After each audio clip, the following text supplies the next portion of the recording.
بسم الله الرحمن الرحيم وترى الأرض هامدة فإذا أنزلنا عليها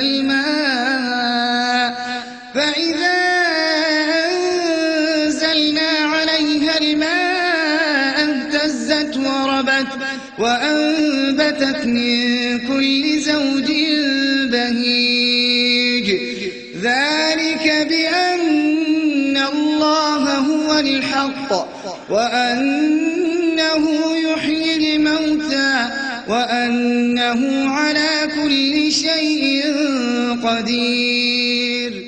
طلع البدر علينا من ثنيات الله حق است، باطل چیز را پیدا نمی کند، پوچ چیز را پیدا نمی کند، بی هدف چیز را پیدا نمی کند، زیرا الله عالم است، الله حق است.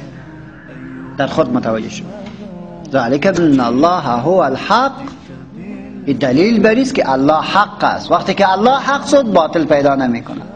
پس تو را که پیدا کرده است برای ازی پیدا نکرده که در سر کو برو من نوروز تجلیل میکنم.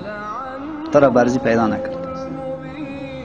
تو را ازی پیدا نکرده که لباس های گوناگون را بخر و بپوش و زندگی حیوانی را شروع کن.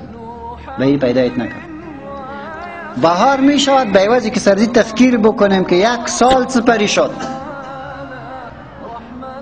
فرائض الله را چه زیر پای کردی عزیزم؟ 1 سال سپری شد، چقدر نماز را ترک کردی؟ بیا جواب بده.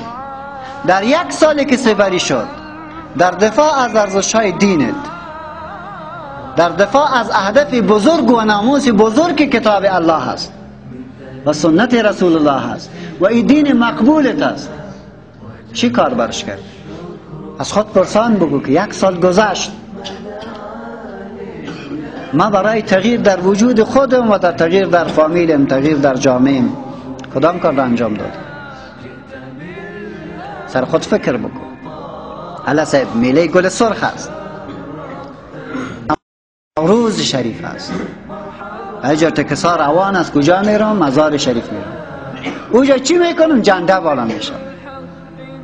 1 بار سر عقلتان فشار بیارین، 1 بار سر خود فکر بکن.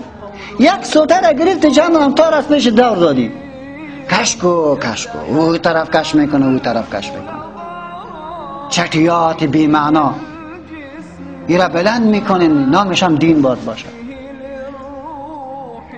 خدا به می خوش میشود 20 تا توپ برش بزنین. برای چی بزنیم؟ یه حماقت کردیده. ما بجان از اون ملاک در اونجا میروه. والله ما خیران ماندیم، ما خو به خرافات ایران ماندیم، ما خو به این ملاحه که گنگ هستن برای ایران ماندیم. چطور جرأت میکنی اونجا میری؟ چطور میشینی؟ چطور استاد میشی؟ از خدا حیا بکن.